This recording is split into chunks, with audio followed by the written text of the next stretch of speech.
दोस्तों अगले 20 सेकंड ध्यान से सुनिएगा क्योंकि इन्हीं 20 सेकंड पर आधारित रहेगी पूरी की पूरी वीडियो। और अगर आप पूरी की पूरी वीडियो देखते हैं तो यकीन मानिए अंडर वैल्यूड कंपनियां क्या होती हैं इनके बारे में आपको काफ़ी कुछ सीखने को मिलेगा।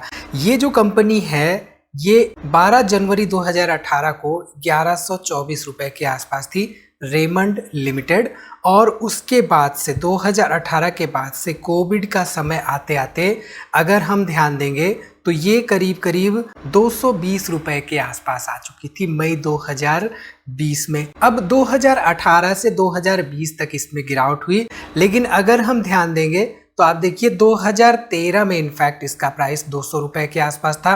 अगर किसी ने इन्वेस्टमेंट किया होता 2013 में तो 2020 तक यानी कि करीब करीब 7 साल तक वहां पे वो एक तरह से विदाउट रिटर्न्स इन्वेस्टेड रहता।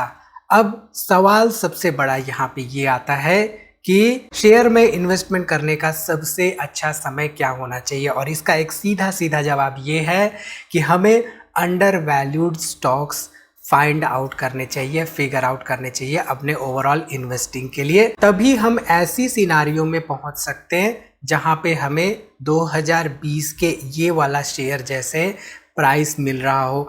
अब देखिए स्टॉक में किसी भी कंपनी में जब हम एनालिसिस करते हैं तो हमें एक्चुअल में 3 तरह के प्राइसेस दिखाई देते हैं। पहला प्राइस तो हमें वो प्राइस दिखाई देता है जो कि कंपनी का करंट प्राइस चल रहा होता है। मान लीजिए कोई कंपनी है ABC, वो कंपनी करंट मार्केट में ट्रेड जो कर रही है वो एक सर्टेन प्राइस पे ट्रेड कर रही है, वो है उसका करंट मार्केट प्राइस, जिस प्राइस पे लोग उसको बाई या सेल कर रहे हैं। ठीक, दूसरा प्राइस होता है उस कंपनी का बुक वैल्यू। अब बुक वैल्यू जो भी टोटल इक्विटी कैपिटल होता है और जो भी टोटल रिजर्व्स होते हैं कंपनी के, उनको मिलाकर बनता है। अगर हम इसको टोटल नंबर ऑफ शेयर से डिवाइड कर देते हैं तो ये बुक वैल्यू पर शेयर हो जाता है। ये दूसरा प्राइस होता है जो कि किसी कंपनी का हमें अवेलेबल रहता है। तीसरा इंपॉर्टेंट प्राइस जिसके बारे में ऑलमोस्ट 99% इन्वेस्टर्स को नहीं पता होता है वो होता है ग्राहम नंबर। वैल्यू इन्वेस्टिंग किसी भी इन्वेस्टर के लिए बहुत इंपॉर्टेंट होता है। वैल्यू इन्वेस्टिंग वो इन्वेस्टिंग का तरीका है जहां पे हम वाकई में एक अंडर वैल्यूड शेयर डिफाइन कर रहे होते हैं, अंडर वैल्यूड शेयर की खोज कर रहे होते हैं। ऐसे में ग्राहम नंबर हमें एक ऐसा प्राइस देता है जो कि उस कंपनी का एक फेयर प्राइस होता है। अब यहाँ पे 3 प्राइसेस हमारे पास हैं। इन तीनों प्राइसेस में से हम एक ऐसा प्राइस इस्तेमाल करते हैं कंपनी के वैल्यूएशन पता करने के लिए, जिससे कि हमें ये पता चलता है कि जो कंपनी का शेयर प्राइस है जो करेंटली ट्रेड कर रहा है जिस प्राइस पे, वो उस प्राइस से क्या हमें एक अच्छी वैल्यूएशन मिल पा रही है या नहीं। आपको सिंपल एक एग्जांपल देता हूं। मान लीजिए आप कोई भी प्रोडक्ट परचेज करने जाते हैं मार्केट में। एक सिंपल सा मान लेते हैं कि आप जीन्स खरीदने जाते हैं। उस जीन्स के बारे में आपको ये पता है कि वो एक सर्टेन ब्रांड की है, जानी मानी ब्रांड की है, और उस ब्रांड के दीवाने हर कोई हैं। उसकी कीमत 5,000 रुपये है। अब 5,000 रुपये MRP है, यानी कि करंट प्राइस है उसका। अब उस 5,000 रुपये पे भी कभी कभी क्या होता है कि एक डिस्काउंट देती है कंपनी, और वो डिस्काउंट होता है मान लीजिए 10% 15% के रूप में। अब वो जो प्राइस निकल के आता है आफ्टर डिस्काउंट वो एक सर्टेन प्राइस होता है। लेकिन एक प्राइस ऐसा भी प्राइस होता है जो कि कंपनी ने अपने बुक्स में लिखे होते हैं कि भाई इस प्राइस से नीचे हमें नहीं जाना, इस प्राइस से नीचे अगर हम गए तो वहाँ पे हमें लॉसेस देखने को मिल सकते हैं।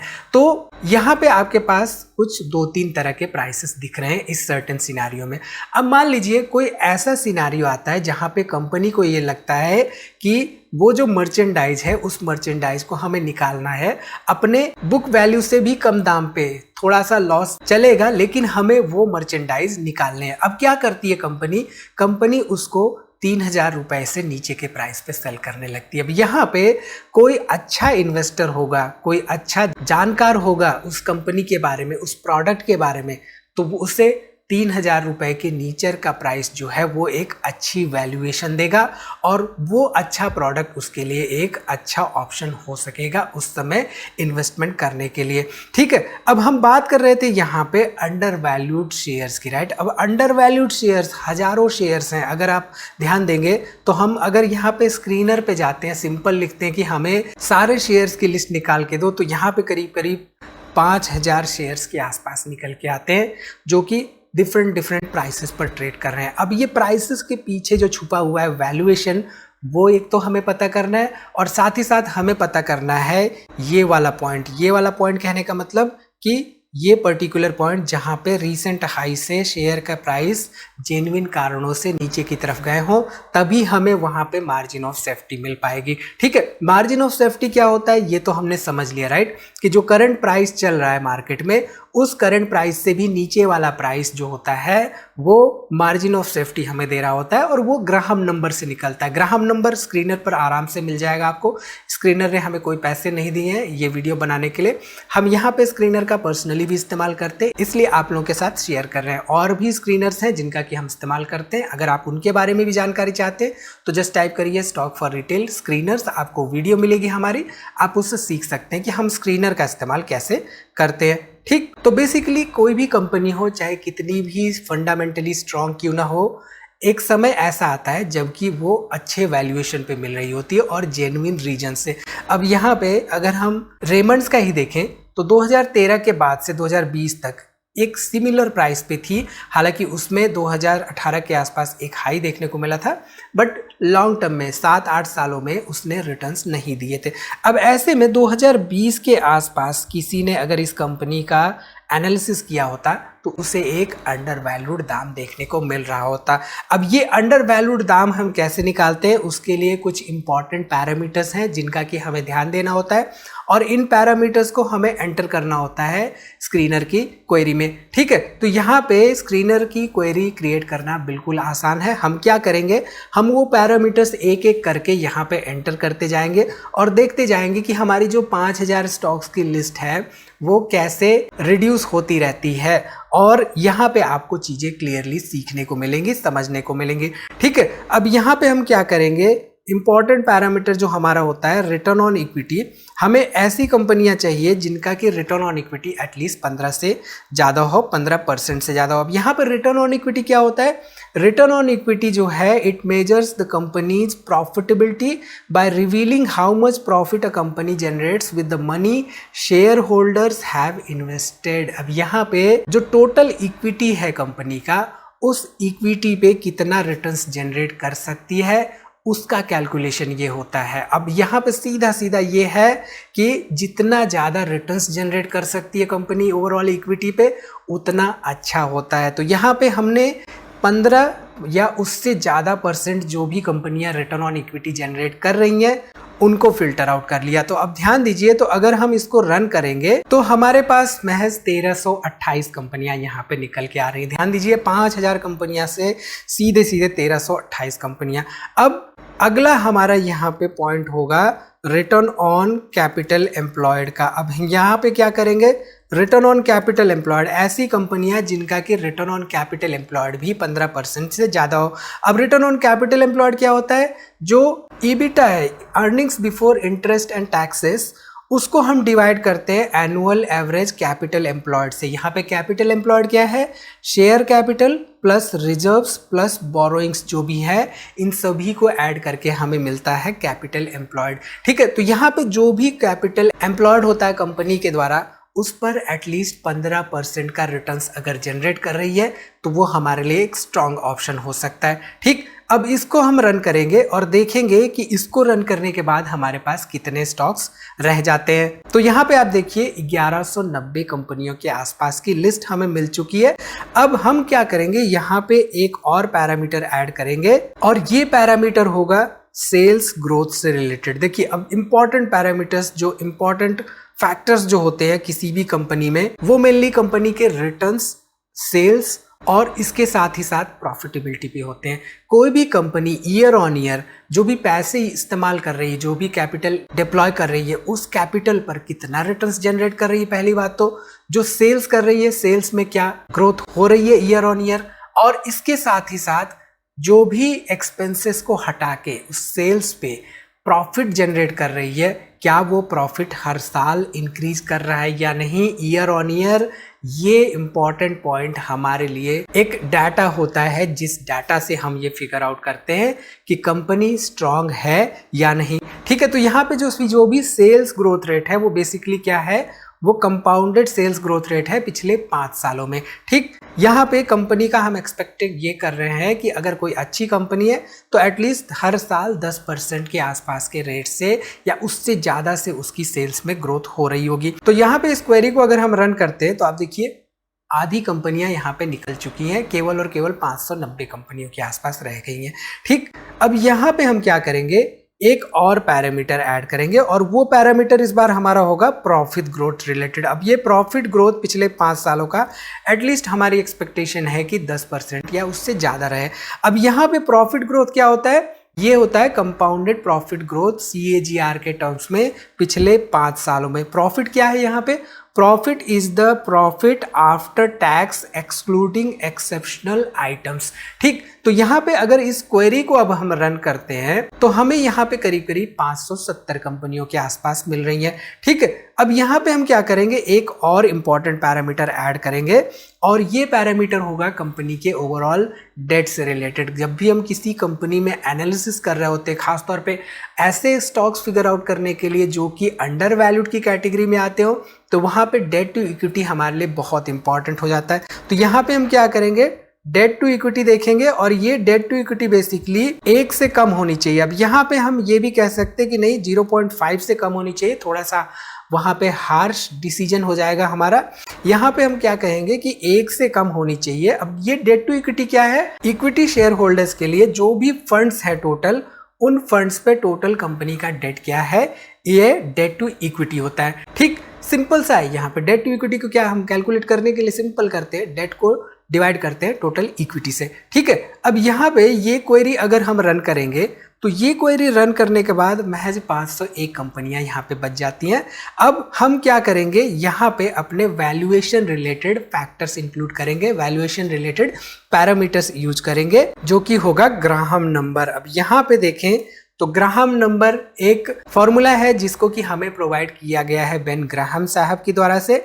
यहाँ पे देखें तो आप देख सकते हैं कि ये फॉर्मूला EPS और बुक वैल्यू से रिलेटेड है। अगेन कंपनी के जो बुक्स पे कंपनी का जो वैल्यू है उसका हम इस्तेमाल कर रहे हैं यहाँ पे, और अर्निंग पर शेयर का इस्तेमाल कर रहे हैं, यानी कि ये भी एक तरह से रिलेटेड है कंपनी की फेयर वैल्यूएशन की तरफ हमें इशारा कर रहा है, क्योंकि ये रिलेटेड है यहाँ पे अर्निंग्स पे ओवरऑल। ठीक, तो यहाँ पे आप ध्यान दीजिए, तो ग्राहम नंबर हमारे पास ऐसा रहना चाहिए जो कि कंपनी के करंट शेयर प्राइस से ज्यादा दाम पे ट्रेड कर रहा हो। मान लीजिए कोई कंपनी है जिसका कि शेयर प्राइस 100 रुपए का है लेकिन उसका ग्राहम नंबर 200 रुपए का है, तो ऐसे में सिंपल सा यहाँ पे आपको समझ में आ रहा है कि जो वैल्यूएशन है, जो एक्चुअल बुक्स में वैल्यू है कंपनी की, वो ज़्यादा है बट करेंटली कम दाम पे मिल रही है। यानी कि यहाँ पे अगर हम एग्जांपल लेंगे वो जीन्स वाला, तो जीन्स जो है अच्छी है, दाम उसका ज़्यादा है, लेकिन किसी न किसी कारणों से वो कम दाम पे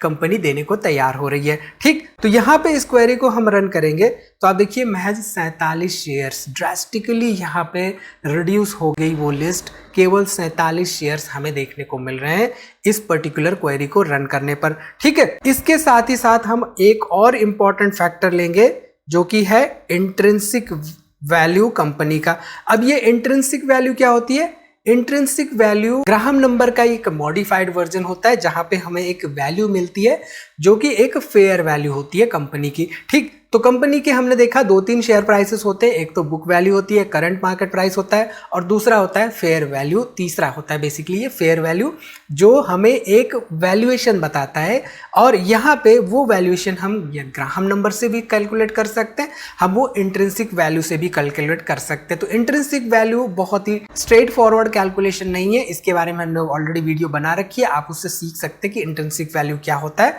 अब यहाँ पे हम क्या करेंगे कि इंट्रिंसिक वैल्यू अगर करंट प्राइस से ज्यादा है तो हमें वो लिस्ट चाहिए। ठीक, तो यहाँ पे अगर हम इसको रन करते हैं तो आप देखिए ये शेयर की लिस्ट जो है 43 की हो जाती है। अब हम क्या करेंगे, इसमें भी एक और पैरामीटर ऐड करेंगे और वो पैरामीटर है पियोत्रोस्की स्कोर का। अब ये पियोत्रोस्की स्कोर क्या होता है, बेसिकली 9 डिफरेंट पैरामीटर्स होते हैं, उन डिफरेंट पैरामीटर्स के बेसिस पे एक स्कोर कैलकुलेट किया जाता है और वो स्कोर पियोत्रोस्की स्कोर कहलाता है किसी भी कंपनी का। अब ये बेसिकली 3 इंपॉर्टेंट क्राइटेरिया लेते हैं जब भी हम पियोत्रोस्की स्कोर कैलकुलेट करते हैं, और वो तीनों इंपॉर्टेंट क्राइटेरिया क्या है, कंपनी की प्रॉफिटेबिलिटी, कंपनी का लेवरेज और ऑपरेटिंग एफिशिएंसी, इन तीनों के बेसिस पे एक स्कोर होता है। बेसिकली अगर कंपनी का पेट्रोस्की स्कोर 5 या उससे ज़्यादा है तो हम कह सकते हैं कि वो एक अच्छा स्कोर है इन्वेस्टमेंट के पर्पज से। तो यहाँ पे हम ऐसी कंपनियां सेलेक्ट कर रहे हैं जिनका कि पेट्रोस्की स्कोर 5 से ज़्यादा है। तो हमारे पास ये लिस्ट 31 की आ चुकी है। ठीक, अब हम क्या करेंगे, इसमें भी हमें कुछ ऐसी कंपनियां चाहिए जिनमें कि इन्वेस्टर्स जो हैं वो हमारे DIIs और म्यूचुअल फंड्स भी हैं, और इसके साथ ही साथ प्रमोटर शेयर होल्डिंग ने पिछले 3 सालों में अपनी होल्डिंग 1 या 2% से ज़्यादा चेंज ना की हो। तो यहाँ पे हम क्या करेंगे, प्रमोटर शेयर होल्डिंग का चेंज पिछले 3 सालों में हम कहेंगे कि 2% से कम हुआ हो। इसको हम रन कर लेते हैं। पहले 26 कंपनियां हमारे पास हैं, और इसके बाद हम यहाँ पे कहेंगे कि हमारे DII होल्डिंग जो है 2% या उससे ज़्यादा हो, और इस क्वेरी को रन करेंगे तो हमारे पास एक लिस्ट होगी जिस लिस्ट को हम फर्दर एनालिसिस के लिए आगे ले जा सकते हैं। यहाँ पे हम ये नहीं कह रहे हैं कि यही लिस्ट फाइनल लिस्ट होगी, इसके बाद भी हमें एनालिसिस करना रहता है और साथ ही साथ रिस्क असेसमेंट भी करना रहता है। तो आई थिंक यहाँ पे आपको सीखने को मिला होगा कि कैसे हम अंडर वैल्यूड कंपनियां फिगर आउट करते हैं। अब लिस्ट यहाँ पे मिलने के बाद भी हमारी एनालिसिस पूरी नहीं होती है, हमें और भी बातों का ध्यान रखना होता है जब भी हम स्टॉक मार्केट में इन्वेस्टमेंट करने के लिए जाते हैं। फॉर एग्जांपल, हमें अगर पोर्टफोलियो क्रिएट कर रहे हैं तो पोर्टफोलियो को डाइवर्सिफाई भी करना होता है। ये नहीं कि हमें 3-4 तरह के एक ही कंपनियों में इन्वेस्टमेंट कर रखा है और वह सभी एक ही इंडस्ट्री से बिलोंग कर रही हो। तो ऐसे में क्या होगा कि रेमंड वाली जैसी सिचुएशन अगर आ गई तो वहाँ पे 4 की चारों कंपनियां जो हमारी पोर्टफोलियो में है वो नीचे की तरफ जाएंगी, वहाँ से हमें लॉस देखने को मिल सकता है। अगर हमारी पोर्टफोलियो में ग्रोथ स्टॉक्स हैं, ग्रोथ स्टॉक्स होने के साथ ही साथ वो डाइवर्सिफाइड भी हैं, तो हम लॉन्ग टर्म पर्सपेक्टिव्स के व्यू से पोर्टफोलियो क्रिएशन के बारे में सोच सकते हैं। तो इस वीडियो में फिलहाल इतना ही दोस्तों। उम्मीद है वीडियो आपको समझ में आएगी होगी और आप भी ऐसी एनालिसिस सीख सकते हैं। तो इस टॉपिक के बारे में और भी आपके कोई सवाल हो तो कमेंट जरूर करिए।